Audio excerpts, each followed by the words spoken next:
Boa noite a todos. Boa noite. Sejam bem-vindos nesta casa de oração e trabalho para mais um estudo da doutrina consoladora. Hoje nós teremos nosso irmão Bartolomeu Matos, da Escola Espírita Mensageiros do Bem. Já é um companheiro muito frequente aqui na casa. Ele vai trazer um tema da maior importância e da maior frequência na casa espírita, que é obsessões espirituais.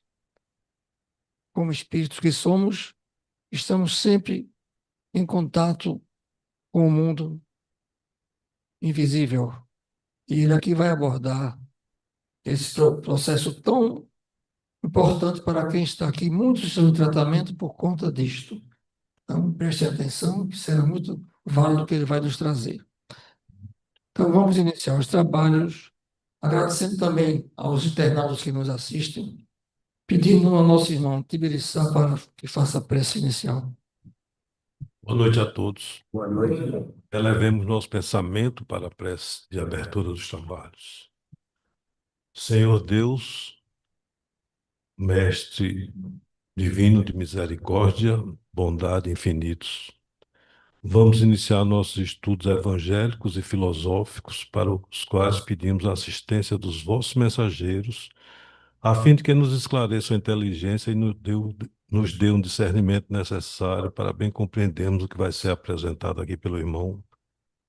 Sobretudo, rogamos que o guia espiritual desta casa esteja conosco e presida a nossa reunião. Que assim seja. Que assim seja. Que assim seja. Então, com a palavra, nosso irmão Bartolomeu Matos, para que nos traga a sua mensagem. Muita paz. Obrigado. Boa noite para todos. Que a paz de Jesus permaneça em nossos corações. É uma alegria mais uma vez estarmos reunidos em nome de Jesus, não para ensinar a ninguém, porque no Espiritismo não existem professores. Todos nós somos alunos. Logo, o estudo de hoje, como nosso irmão já adiantou, é obsessões espirituais. E a base dele é o EAD, é o estudo aprofundado da doutrina espírita. É o volume 3, que na verdade, para quem não conhece ainda, talvez, são 5 volumes maravilhosos. Abordam a codificação, André Luiz, Emmanuel, e esse estudo realmente ele vale a pena. E a gente se pergunta, o que é obsessão espiritual? Será que antes, muitos anos antes, lá por 3.500 aproximadamente, na época do Antigo Testamento, já havia também obsessões espirituais, ou isso é invenção do espiritismo? Algumas pessoas podem pensar, rapaz, isso aí é espiritismo que criou. E a gente se pergunta, lá no Antigo Testamento, já ocorriam obsessões ou não? Na época de Jesus, também ocorriam obsessões ou não? Porque tem um detalhe, quando a coisa é moda, começa de uma época em diante. Quando é uma lei natural, por exemplo, a lei da gravitação universal, o nosso irmão Isaac Newton, ele descobriu e foi famoso. Imagine quem criou, que é Papai do Céu, né? Aí vê que é uma lei que existe na natureza e sempre existiu, não é modismo. Será que as obsessões só começaram a partir de 18 de abril de 1857? Que data é essa, pessoal? Lançamento do Livro dos Espíritos. Essa vai ser a nossa reflexão primeira. E a gente se questiona também. Essa questão de obsessão passa pela da influenciação. E ali a pergunta é: os espíritos influem em nossos pensamentos e em nossos atos? Só quem tem pensamento ruim aqui sou eu, ou vocês também têm? Hã? Aí vem aquele pensamento, né? Ó, faz isso com ele, ora, faz a te vinga, né? Será que realmente eles podem influenciar? Repetindo, os espíritos influem em nossos pensamentos e em nossos atos? Aí a resposta vem, ó, muito mais do que imaginais. Pois frequentemente são eles que vos dirigem. Eu já vi umas duas ocasiões, um irmão nosso criminoso, passando pela televisão, passou, eu vi por ver, né? Ele dizia que uma voz dizia, faz isso, faz aquilo. Aí a gente vê, pessoal, se a gente der cabimento a pensamentos ruins, poderá ter grandes problemas. Isso vai tomando corpo dentro da gente, vai tomando, e chega a um ponto que a gente poderá fazer coisa errada. E por outro lado, quando a gente dá cabimento a bons pensamentos, de fraternidade, cordialidade, de paz, é bem diferente. A gente se sente melhor, com mais alegria, e a vida fica mais leve. E o que é obsessão? O Espiritismo diz, ó, chama-se obsessão a ação persistente que o espírito mal exerce sobre um indivíduo. Pessoal, é possível um espírito bom obsediar? Não, por quê? Ele já é bom, não vai prejudicar. Se ele puder ajudar, ele ajuda. O nosso irmãozinho aí de ignorante é que poderá prejudicar. E aí vale a pena ressaltar que a principal causa de sofrimento da humanidade, qual é, pessoal? É a ignorância que o homem tem sobre si mesmo. Como ainda nós somos ignorantes, a grande maioria, a gente ainda mata muitos, né? Roubam, estupram e desconhece que nós somos um filho de Deus. Nós somos um espírito. A maioria se desconhece, não é verdade? Aí vem aqui, ó, é a ação persistente que o espírito mal exerce sobre uma pessoa, sobre um indivíduo, ó. É aquele pensamento, ó, involuntário, perseverante, aí diz, meu Deus, né? Por muito menos tem pessoas que às vezes não dormem à noite. Aquela coisa num juízo da pessoa. A essa insistência, essa persistência involuntária nossa poderá ser uma obsessão. Pessoal, imperfeição moral tem alguma coisa a ver com obsessão ou é indiferente? Hã? Muito bem, meu irmão. E Kardec perguntou, lá no Éden, a obsessão é o mal, ele afirmou, é o mal epidêmico, ou seja, ele aborda uma grande quantidade de pessoas simultaneamente que afeta a humanidade, desde os tempos imemoriais, que são extremamente antigos. Decorre da imperfeição moral do ser humano, da mesma forma que as doenças resultam das imperfeições físicas. Logo, quanto mais atrasados nós formos, mais nós ficamos chumbados à face da terra. Nos fala aquele livro, As Sete Esferas da Terra, editado pela FEB, aquele também Igorinha Cunha, sobre as faixas vibratórias. Quanto mais ódio, mais mágoa tivermos, o nosso perispírito é mais denso, pesado.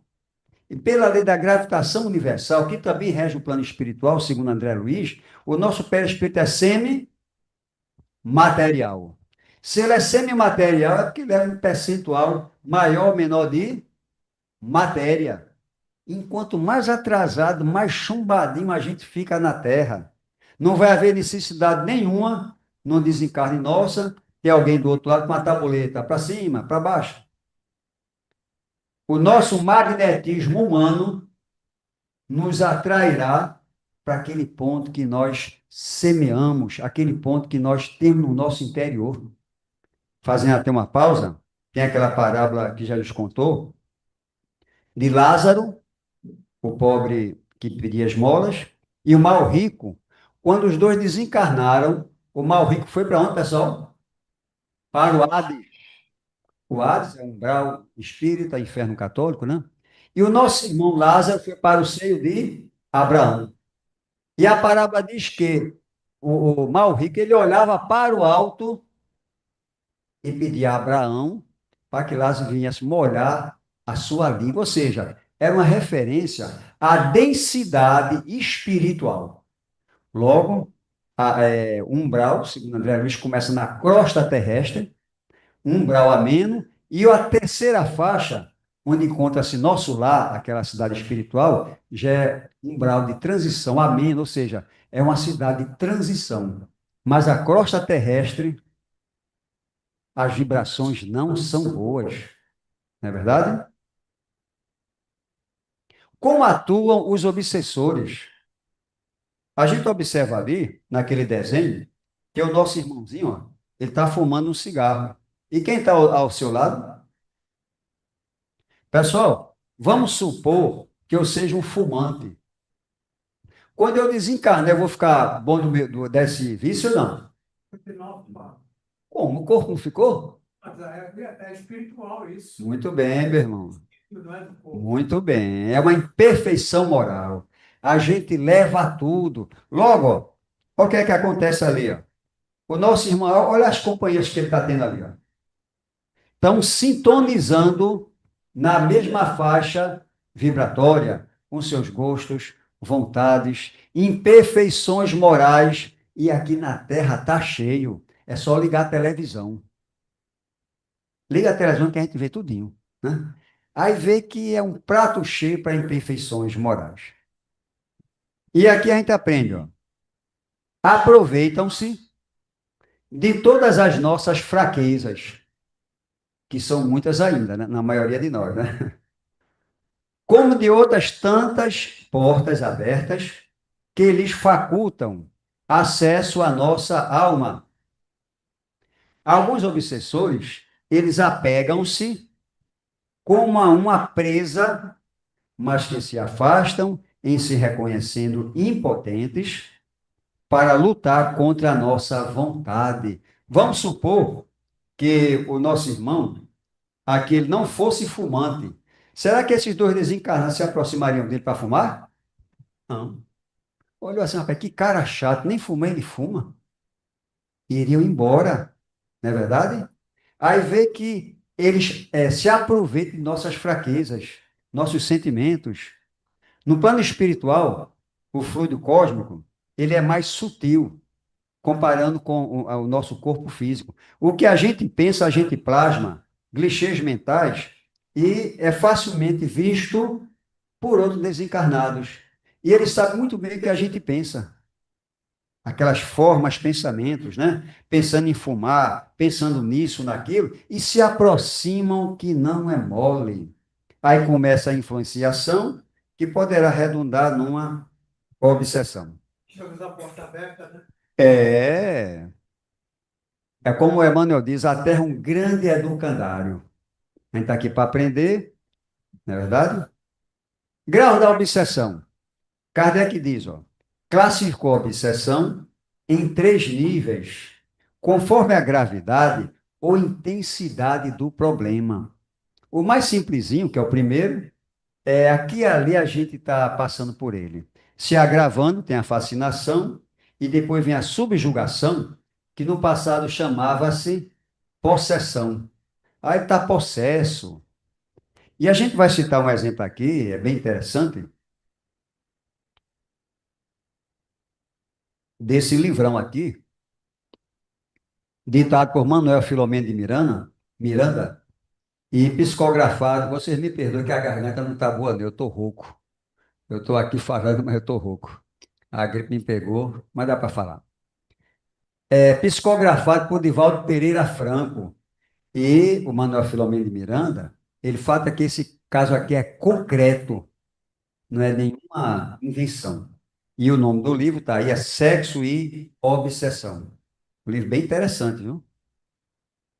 Nos fala o livro sobre obsessão, que é o nosso tema, que aqui na Terra, segundo o Divaldo, em 2012, o nosso irmão Padre Mauro ainda estava vivo aqui na Terra, né? Ninguém vai falar nada contra a Igreja Católica, apenas falar no assunto que o nosso irmão Padre Mauro, ele procurou a vida religiosa para tentar fugir dos seus pensamentos, aqueles pensamentos involuntários que ele tinha sintonia, enfim. Mas ele foi para lá sem nenhuma intenção. Aí ninguém está culpando a religião de ninguém. E o que é que acontece? O nosso irmão, Padre Mauro, vamos chamá-lo de Mauro a partir de agora, ele era um pedófilo. Ele se escondia atrás da sua roupagem de religioso, mas ele era um pedófilo. Mas ele não estava mais satisfeito. Ele se arrependia, continuava, se arrependia e começou a orar. Pessoal, a prece vale a pena orar ou não? Vale. E além dele, quem também começou a orar por ele foi sua mãe. Sempre tem a mãe no meio, né? Os dois oravam, oravam, oravam. E lá da colônia, numa colônia espiritual, chamada, é porque ali não está, não, Redenção, veio uma equipe em socorro do nosso irmão Mauro. E foi chefiada pelo nosso irmão Anacleto. Vieram Anacleto, Filomeno de Miranda e outros, em socorro do Mauro, porque ele estava pedindo ajuda. Ele estava pedindo socorro, que ele, apesar de ser, para ele se comprazer com aquele tipo de vida, ele não estava mais tão satisfeito. E assim, quando a equipe espiritual chegou, Manuel Filomeno de Miranda e os outros, eles observaram que a mente, a psicosfera do Mauro era a pior possível. Só se via, ninguém vai comentar, né? Figuras horrorosas. Ele mantinha grupos de amigos que passavam fotos, aquela coisa toda. Enfim, um quadro muito estarrecedor. E na continuação do drama, tinha lá, entre outros obsessores que o assediavam, tinha um que era uma espécie de chefe. E à noite, quando o mal se desdobrava, eles o levavam para um plano espiritual, ó, deplorável, é a chamada ali, ó, perversão moral. Aí aqui a gente observa, ó, lugar imenso, no plano espiritual, criado pelas emanações morbíficas que causam doenças. Pessoal, o umbral foi criado por Deus ou não? Ele não é o criador de tudo, Deus? Foi ele que criou ou não? Tudo do universo é pior que o teu, né? Eu acho. Então, agora nós atraímos aquele canto pelo pensamento. Inteligência suprema, É, causa primeira de todas as coisas. Agora tem uma ressalva aí, né? Na verdade, não é ressalva, é um estudo, né? Naquele livro Evolução em Dois Mundos, tem lá o capítulo 1, Plasma Divina, Cocriação. André nos fala que esse plasma divino, que é o fluido espiritual, nós usamos e fazemos uma cocriação. O criador primeiro de tudo é Deus, mas nós somos co-criadores. Espíritos superiores, elevados, eles fazem verdadeiros mundos, obras maravilhosas. E os atrasadinhos é problema, né? Formam, por exemplo, umbrais. Nos fala a nossa irmã, Ivone do Amaral Pereira, que lá numa região do espaço, tem uns 10 espíritos desencarnados criminosos. E cada um pensava, remoía, mastigava mentalmente seus crimes. Como o fluido espiritual é visível para eles, aí eles ficavam vendo os crimes um dos outros. Era um inferno, não? Era um verdadeiro inferno. Foi Deus quem criou? São nossas emanações dos pensamentos. E aqui continua. Lugar imenso no plano espiritual, criado pelas emanações que causam doenças, né? Das próprias criaturas da Terra. Pessoas que gostam desse tipo de vida, esse tipo de atividade, né? Que para lá seguiam por imantação magnética opcional. Quando parcialmente desprendidos pelo sono físico, constituía um sorvedouro, um abismo de paixões primárias. E o nosso irmão Mauro, ele era levado por seus obsessores para aquela colônia espiritual atrasada, e lá é aquela coisa horrível, né? E o nosso próprio irmão, o Chico Xavier, ele disse que o próprio Emmanuel, a título de estudo, já o levou numa colônia dessa. Ele fala aqui, ó. Durante o sono, Emmanuel conduziu Chico Xavier a uma imensa cidade espiritual, situada numa região do umbral. Esta lhe pareceu extremamente inferior e bastante próximo da crosta planetária. Por quê, pessoal? É vibração, pessoal. Enquanto mais pesado for o espírito, mais ele fica chumbado à crosta da Terra. Nos fala as obras espíritas. Até tem uns 7 planos, até você atingir, conseguir alçar voos superiores. Não é verdade? Quem fala muito é André Luiz, Rigorinha Cunha. Aquela vasta comunidade espiritual era governada por entidades mentalmente vigorosas, desfilavam de maneira semelhante a cordões carnavalescos de natureza pornográfica, erótica e debochada. É nesse clima que o nosso irmão Mauro ele vivia, um clima dificílimo, e ele queria se livrar. E aí o que é que acontece? Numa certa ocasião, a equipe do alto da colônia já estava aqui, e ele foi quase flagrado no ato indecente. A diretora o viu e o expulsou da escola. Ele saiu apavorado e o obsessor atrás do Mauro, incentivando-o ao suicídio. Está vendo o que aconteceu? Você tem que ir embora daqui, incentivando-o a tirar a própria vida. Aí, quando Manuel Filomeno de Miranda, juntamente com o dirigente, procuraram se aproximar dele, afastar aquele nosso irmão obsessor, e à noite, o nosso irmão Mauro, através da hipnose, ele conseguiu desdobrar-se espiritualmente. O Anacleto lhe aplicou passe, e o que é que acontece? Resumindo, né? Porque o livro é espesso, né? Eu só estou dizendo algumas palavrinhas. O nosso irmão Padre Mauro, em outras reencarnações, na época napoleônica, como está ali a época, ele tinha sido uma senhora, que aí diz Irmã X, Madame X, para não dizer o nome dela, evidentemente, né? E essa Madame X, ela possuía um prostíbulo, e era aquele ambiente terrível. E era uma das reencarnações de Padre Mauro. Ela já tinha desencarnado, já reencarnou 2 vezes, e agora como homem. Pessoal, pode? Pergunta 200, Livro dos Espíritos. Se der tempo, a gente chega lá. Resultado, ela fez coisas terríveis, e daquelas pessoas que ela o prejudicou era o chefe dos obsessores contra o nosso irmão Mauro. A gente vê que o obsessor, geralmente, hoje nós somos vítimas, mas no passado nós fomos o algoz. Ele vem se vingar, que é o caso aqui. Ele veio se vingar. Em outras ocasiões, nós éramos comparsas e ele não queria perder o comparsa e quer lutar para que ele volte. Por exemplo, um exemplo é de Divaldo. Divaldo conta que ele foi obsediado com uns 30 anos pelo chamado Máscara de Ferro. Não sei se vocês já leram a respeito. E era um companheiro da jornada passada que ele queria que Divaldo voltasse para a sua antiga religião, a todo custo. Enfim, são desses tipos, né?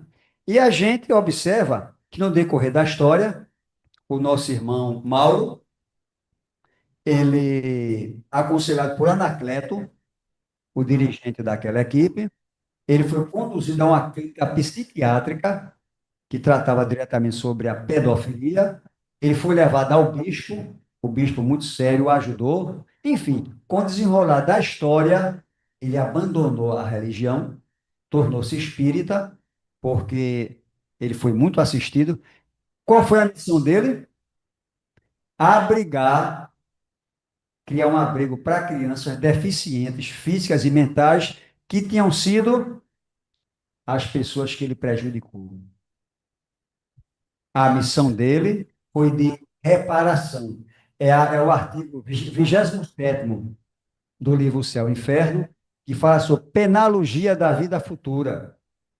Diz que a única maneira de nós evitarmos uma expiação ou atenuá-la é reparar. O que é reparar? Pagar o mal com o bem. Pessoal, seria melhor nosso irmão Mauro queimar eternamente no inferno ou ele ter uma nova chance para reparar e se melhorar? É questão racional. A reencarnação, antes de ser uma punição, é um ato de misericórdia. Vocês aqui que são pais ou mães, já puniram seu filho a vida toda de castigo? Fica um pouquinho, sai, né? Aí vê que a reencarnação é um ato de misericórdia. E ele foi brindado com essa misericórdia, agora não foi fácil, o nosso irmão Mauro. Ele construiu com muita luta.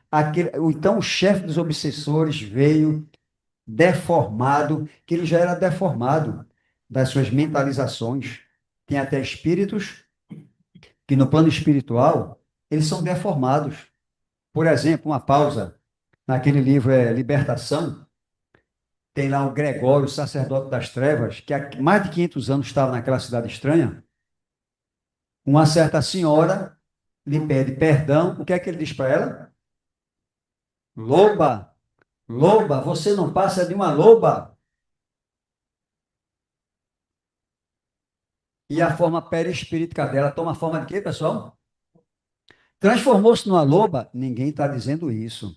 Ela apenas foi induzida e tomou aquela aparência provisória, temporária, enquanto ela estiver em sintonia com ele. Quando ela conseguir quebrar a sintonia, a forma perispirítica volta à realidade. Tem espíritos desencarnados por aí que tomam formas horrorosas para assustar. Até em outras seitas, não vamos citar nome, né? Para amedrontar e conseguir adeptos. Aí vê que o perispírito é maleável. Ele é moldável. Não é verdade? Bom, aí o padre Mauro, ele conseguiu, em 2012, ele ainda estava na face da terra, lá no abrigo de crianças, recebendo essas crianças, tratando-as para reparar o que ele tinha feito no passado e foi a causa da sua obsessão. Aí surge a outra pergunta. E nessa época, de 3.500 anos atrás, aproximadamente, a época do rei Saul, já existiu obsessão ou não? Bora citar um caso aqui apenas. Lá o texto bíblico, está lá em Samuel, Hebreu de Jerusalém, e lá diz, vamos ler, depois a gente comenta. O Espírito de Deus tinha se retirado de Saul. Saul foi o primeiro rei do povo hebreu, do povo de Israel. E um mau espírito procedente de Deus lhe causava terror. Naquela época era a crendice que toda causa era Deus. Se eu sofresse, era Deus. Será que Deus ia mandar um mau espírito causar terror? Tem sentido, né? Mas naquela época, Deus estava punindo na interpretação deles. Lhe causava terror. Então, os servos de Saul lhe disseram: eis que um mau espírito vindo de Deus te atemoriza. Pessoal, está claro que era um mau espírito ou não era um mau espírito? Está literalmente. Um mau espírito aterrorizava o nosso irmão rei Saul. Todas as vezes que o Espírito de Deus o atacava, Davi tocava a harpa, uma espécie de violão. Davi foi o segundo rei dos hebreus. Ele era poeta, ele era cantor, e o chamaram para quando esse espírito, na linguagem espírita, obsessor, aterrorizar Saul, Davi começa a cantar e a tocar. Aí ele se sentia melhor. Davi tomava a harpa e tocava. Então Saul se acalmava, sentia-se melhor e o mau espírito o deixava. Está claro aí ou tem que ser mais claro? A gente vê a evidência, nesse pequeno trecho, de um mau espírito, porque é lei da natureza. Né? Não é modismo do espiritismo. Se é lei, em toda época existiu e existe a influenciação espiritual. E o maior problema é a nossa imperfeição moral. É o pior problema. Alguém já viu uma mosca pousar numa mesa limpa? Mas se tiver sujeira, ela pousa ou não? É atração, né? A imperfeição moral atrai aqueles nossos irmãos que também são imperfeitos. Na época de Jesus, existem casos de obsessão nos evangelhos de Jesus ou só nas obras espíritas? A gente vê que inicialmente a gente observa que Jesus, a primeira mulher que o encontrou foi Maria Madalena. E nos fala o evangelho que ela já tinha sido possuída por 7 demônios. Pessoal, o que é demônio na visão espírita? Não é aquele nosso irmão que já nasceu para o mal. Olha, se existisse um personagem chamado demônio, Deus não seria perfeito. Ele seria imperfeito, porque uma das suas criações tornou-se imperfeita. Logo, ele não seria inteligência suprema, seria uma inteligência parcial. Aí seria Deus, inteligência parcial, criador de algumas coisas, que não é o fato. Vê que o demônio era a linguagem do passado, daquela época, era espírito imundo, demônio, é verdade? E Jesus não poderia usar outra linguagem se ela usar daquela linguagem. Se eu disser livro ou book, são coisas diferentes? É a mesma coisa, né? Aí vê que, ó, já tinha sido, ó, já tinha expulsado 7 demônios, ou seja, uma obsessão terrível sobre a nossa irmãzinha. Já era um fato. Obsessão simples na época de Jesus. Tem lá o texto de Marcos. E estava na sinagoga deles um homem com espírito imundo, mais uma denominação. Demônio, Satanás, espírito imundo, enfim. Linguagem é linguagem. O qual exclamou dizendo: Ah, que temos contigo, Jesus Nazareno. Vieste destruir-nos? Bem sei que és o Senhor de Deus, o Santo de Deus.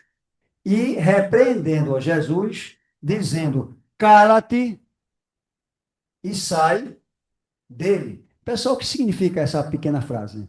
Cala-te e sai dele. Grosseiramente, alguém ia sair de dentro do outro. Grosseiramente falando, né? Aí a gente vê, pessoal, está com muita clareza que aí havia uma obsessão ou não. É muita clareza. Só muda a linguagem. Só muda o linguajar. Então o espírito imundo, agitando e chamando com grande voz, saiu dele.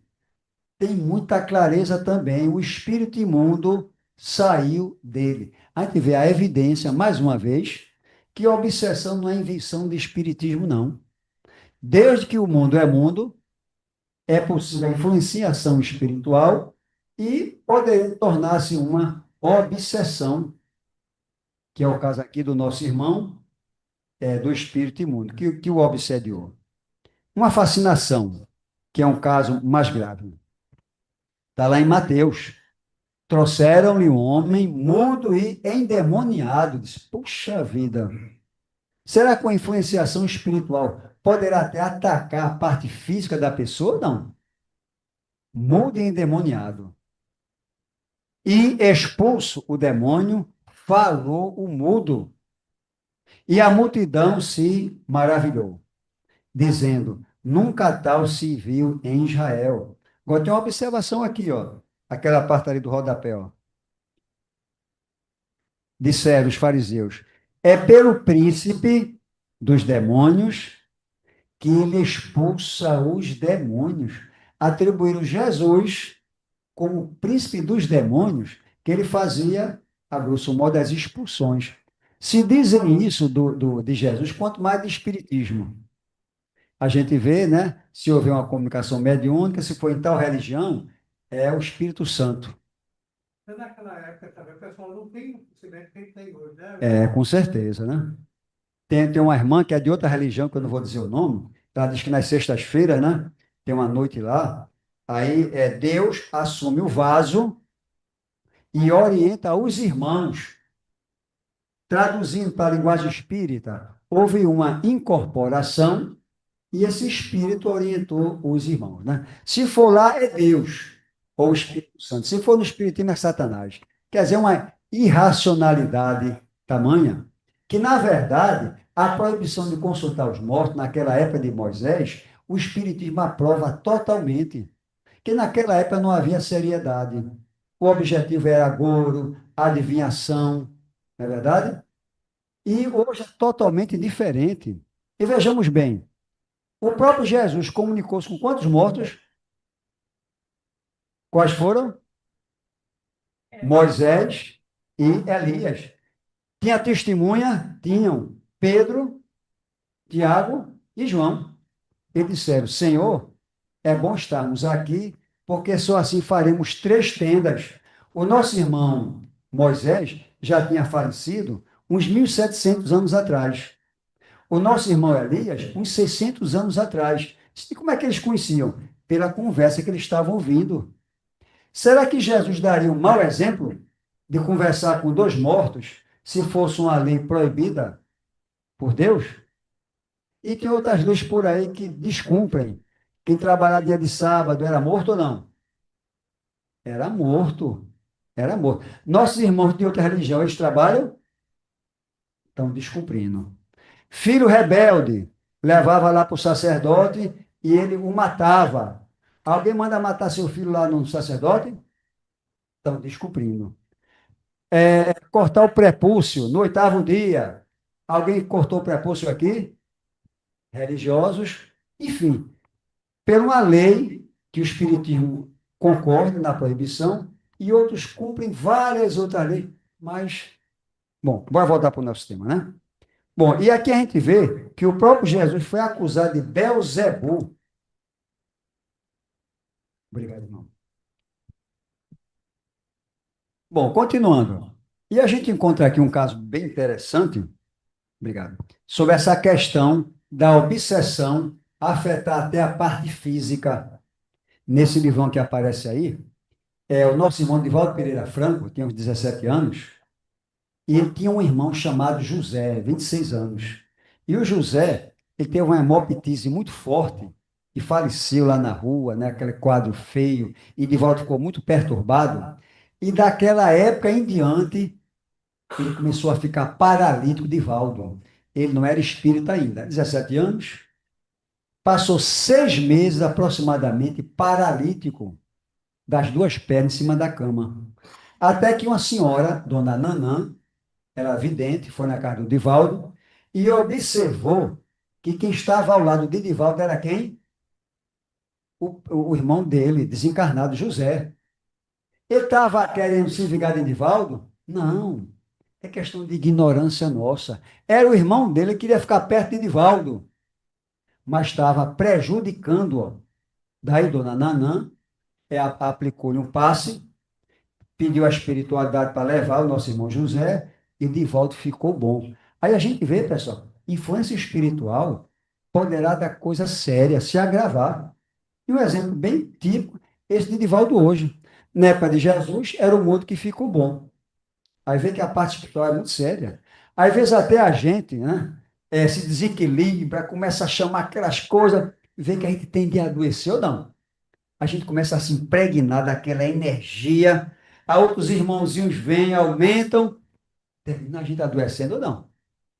Nós vivemos entre 2 mundos, encarnados e desencarnados. Se a gente não se policiar, se não vigiar nossos pensamentos, dá problema. Não é verdade? Jesus dizia: vigiai, e orai para não cair em tentação.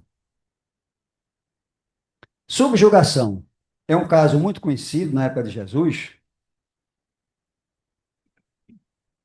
que o nosso irmão Jesus, ele desembarcou e diante dele veio um cidadão forte. Ele quebrava correntes, quebrava cadeias, vivia pelos sepulcros e ninguém conseguia segurá-lo. E ele aproximou-se de Jesus. Jesus perguntou o quê, pessoal? Qual o teu nome? Qual foi? Ele falou que era Paulo, José. Qual foi o nome que ele deu? Legião, porque somos muitos. Era de uma certa forma semelhante a Maria, a nossa irmã Madalena, que tinha 7 demônios, naquela ocasião, e aqui tinham vários. Aí a gente vê, pessoal, a vida espiritual é um fato. O nosso irmão Kardec diz que o Espiritismo estuda a natureza do espírito, sua origem, seu destino e sua relação com o plano espiritual. Aí vê que essa questão da obsessão é uma lei da natureza. Os afins se atraem. E aqui o nosso irmão, voltando para ele, Jesus, depois que ele disse que meu nome era Legião, né? Na linguagem da época, ele expulsou os espíritos imundos, linguagem da época. Aí a gente vê o quanto é importante ter uma vida equilibrada. Agora tem um detalhe que a gente também se reporta ao nosso irmão Mauro, que no início, ele envolvido aquela coisa, né? Ele tinha vontade, mas não ficava bom. Aí Kardec questiona. Há paixões. Paixões é um desejo muito forte, uma vontade muito forte. Há paixões tão vivas e irresistíveis que a vontade não tenha poder para superar, ou seja, aquela coisa sobre mim é tão forte que a minha vontade não pode superar. É possível, pessoal? Isso é uma obsessão, né? É uma obsessão terrível que eu não possa superar. Aí a resposta.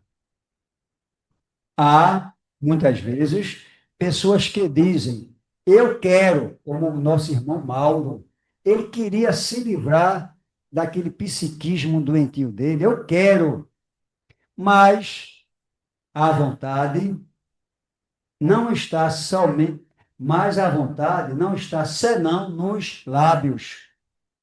Eles querem, mas já estão bem contentes que assim não seja. Ou seja, ainda se sente a paixão, o prazer, aquele sentimento imoral. Quando se crê não poder vencer suas paixões, é que o espírito nela se compraz, em consequência de sua inferioridade. Mais uma vez, a inferioridade moral. Aí a gente vê, pessoal, que é possível ir de encontro a uma obsessão terrível, mas tem que ser forte. E tem que realmente querer e não ficar em cima do muro como o nosso irmão Mauro ficava. Ele sentia aqueles seus prazeres terríveis. E aqui, também em relação ao Padre Mauro, que eu já comentei um passado um pouquinho, né? O item 27. Código Penal da Vida Futura. São 33 itens maravilhosos sobre nosso futuro espiritual. E o que toca no Padre Mauro, como eu já falei um pouco, né, é a questão da reparação. E aqui diz, ó, o único meio de evitar ou atenuar uma consequência futura, pessoal, a pessoa reparando, dá para evitar uma expiação? Aqui diz que sim. E o nosso irmão Emmanuel, ele comenta aquela frase lá da carta de Pedro, que o amor anula uma multidão de pecados. O objetivo, pessoal, no passado, teve aquele nosso irmão do Código de Hammurabi. Como é, pessoal, o Código de Hammurabi? Olho por olho, pé por pé, ferida por ferida. O nosso irmão Moisés aproveitou, né? Mas a época de Jesus é a época do amor. E Emmanuel diz que quem já aprendeu a amar pode sim evitar as expiações. Pode sim. Um exemplozinho bem pequenininho. Teve um cidadão que há anos atrás, ele pegou um dos seus escravos, porque não lhe obedeceu, pegou o braço do pobre e o colocou numa prensa de cana. Foi sangue para todo lado, e depois ele se arrependeu, o malfeitor, né? O dono de engenho. Ele passou um bom tempo na espiritualidade, só vendo sangue, sofrendo, sofrendo, e ele pediu para reparar o mal que ele tinha feito ao seu próximo. Ele reencarnou, e no decorrer da história, um dado momento, houve um acidente, ele sanguentou-se, mas ele perdeu só um dedinho. Por quê? Ele pagou amando. Ele se comprometeu a perder o braço todo, mas a misericórdia divina o tocou. Aí a gente vê aqui, ó, o único meio de evitar ou atenuar as consequências futuras de uma falta está em repará-la, desfazendo-a no presente. Por isso que o Espiritismo prega tanto trabalho. Vai trabalhar, vai colaborar, vai fazer alguma coisa pelo próximo. Procura ser mais paciente com teu pai, com tua mãe. Porque, pessoal, são reparações. A nossa família são aqueles nossos afins e, às vezes, também os nossos desafetos. E aqueles que a gente não se entende muito bem é que tem que ser amado mais. Por quê? Para reparar. E aqui continua. Quanto mais nos demorarmos na reparação de uma falta, tanto mais penosas e rigorosas serão no futuro as suas consequências. É melhor reparar agora do que deixar adiar para tempos futuros. Por isso, ó, é trabalhar. E o lema do Espiritismo qual é? Fora da caridade é reparação, né? Ajudar o próximo, colaborar com o próximo. E a gente voltando aqui um pouquinho à nossa irmã Madame X,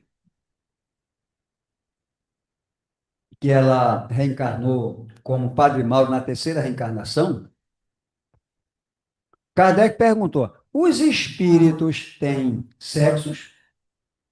Eu disse: poxa, quem não é espírita pode não entender. Poxa, mulher. Pessoal, a questão do corpo físico é uma coisa, o espírito é outra. E a resposta foi clara: ó, não como o entendeis, porque os sexos dependem do organismo. Há entre eles amor e simpatia, mas baseado na afinidade de sentimentos. Na verdade, o espírito em si, ele não tem sexo. Porém, quem se vê como mulher, por exemplo, na cidade espiritual Nosso Lar, a mãe de André Luiz, ela se via como homem ou como mulher? Mulher é o psiquismo dela. O que a gente pensa, a gente plasma, molda todo o nosso pensamento. Se a pessoa se vê como homem, feito Líasis, André Luiz, é como homem. Mas não é que ele tenha fisicamente um sexo, ele está em espírito. A pergunta é a seguinte: o espírito que animou o corpo de um homem pode animar em nova existência um de uma mulher e vice-versa ou não? Pode, ó. Sim, são os mesmos os espíritos que animam os homens e as mulheres, sendo que alguns seguem uma sequência longa, mais ou menos, homem, homem, homem, e outros, por algum motivo, preferem aprender mais mudando. Mas sexo é questão orgânica, é questão física, Depende da necessidade do espírito. é do aprendizado. Muito bem, meu irmão, depende do aprendizado. Porque se a pessoa nos fala o espiritismo, fosse só homem, ele só aprenderia o que os homens sabem. Se fosse só mulher, só aprenderia o que as mulheres sabem, né? E aqui ele fez outra pergunta. Quando o errante que prefere o espírito encarnar no corpo de um homem ou de uma mulher? Nosso irmão respondeu: depende da necessidade do aprendizado de cada um. E aqui a gente tem um caso interessante, ó. É um casamento numa colônia espiritual. Puxa, casamento no plano espiritual, pessoal, é amor, é simpatia, é companheirismo. A gente vê aqui na Terra pessoas idosas, né? Aquele casal tem amor um pelo outro? Tem. O sexo já ficou para trás. E aqui diz, ó, Isaura e Antônio se casaram na colônia espiritual Campo da Paz e se mudaram para a colônia espiritual Nosso Lar. Mas aí nada tem a ver com sexo. É o companheirismo. São espíritos que se sentem bem estar ao lado um do outro, ou não. Eu, por exemplo, estou casado há 47 anos. Né? É o companheirismo, é o amor, é a amizade, é aquela companhia que nos faz bem. Isso aí é o que a gente leva para o outro lado. O sexo em si é só para ver a reprodução no reino animal. É verdade? Logo, o nosso irmão Mauro, ele teve essa chance de reencarnação para reparar o passado. Ele sofreu nas suas duas reencarnações seguintes, né? Mas a misericórdia divina o alcançou. E ele reparou com o pessoal, cuidando de que ele tanto tinha feito mal no passado, nessa existência. Foi uma reparação que ele fez. Não é verdade? E quem é o obsediado de hoje? A gente já comentou um pouquinho, né? É o algoz do passado, de ontem, e que agora se apresenta como vítima. Ou então é o comparsa de crimes que o cúmplice das sombras não quer perder. Até já deu o exemplo do nosso irmão Divaldo Pereira Franco, do Máscara de Ferro. Aí a gente vê, pessoal, que é lei de evolução. É aquela famosa frase que eu não canso de repetir, que está no tom de Kardec. Qual é? Nascer, morrer, renascer ainda e progredir sempre. Tal é a lei. A lei é de progresso. A lei não é de inferno eterno. E que céu eterno seria esse? Que um desencarnou na época de Moisés, da dureza, outro na época de hoje, da evolução, seriam céus diferentes. E que paz seria esse? Logo, a evolução é uma lei. E nessa lei de evolução surgem muitas obsessões, porque a nossa inferioridade é muito grande. Aí tem pessoas que podem dizer, rapaz, esse negócio de espírito, isso aí é invenção. Não tem obsessão nenhuma. Vamos analisar a história? A história diz aí, ó, com muita clareza. Ó. Durante a Idade Média, milhares de vítimas foram queimadas sem piedade, sob o nome de feiticeiros e mágicos, por terem evocado os espíritos. Um grande exemplo é a nossa irmã Joana d'Arc. Joana d'Arc, né?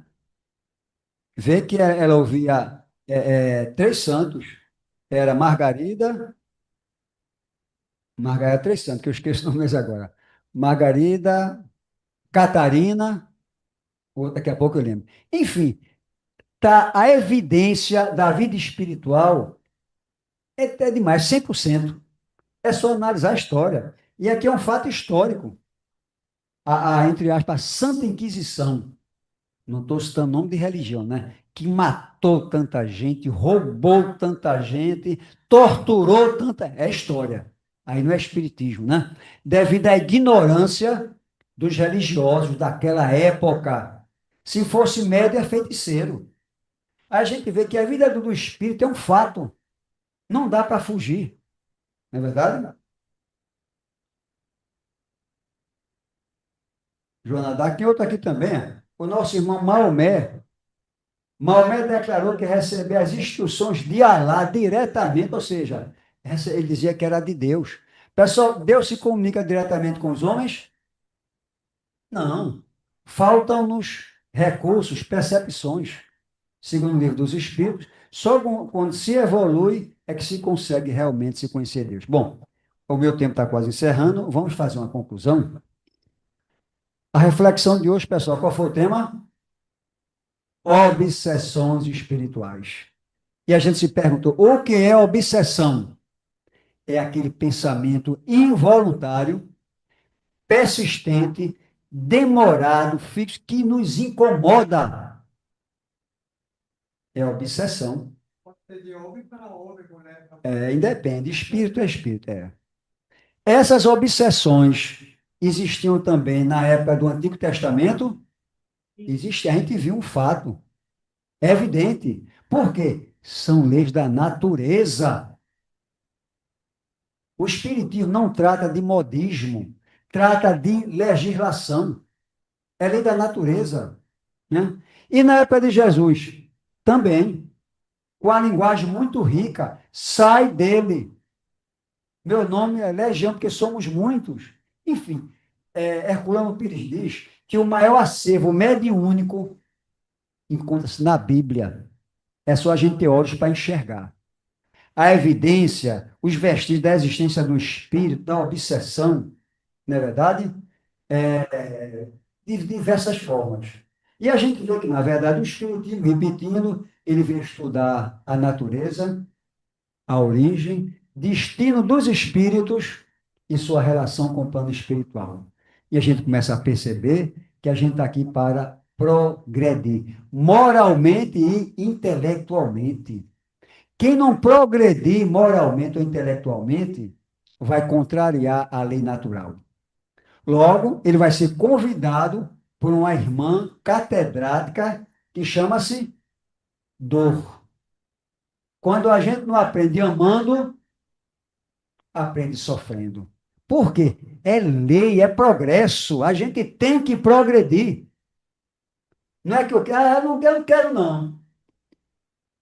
Papai do Céu não perguntou se você quer ou se não quer. Logo, vale a pena se autoconhecer, estudar, pesquisar, e até em outras religiões também.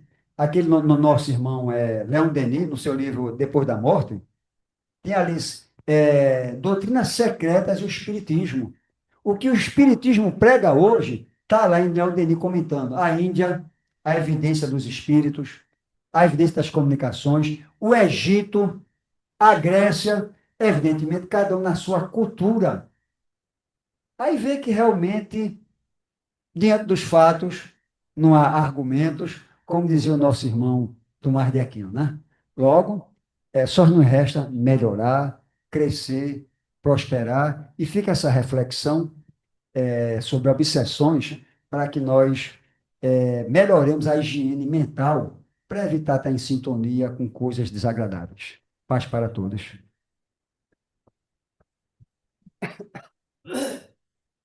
Obrigado, Bartolomeu, pela bela explanação de aprendizado e de reflexão profunda para todos nós.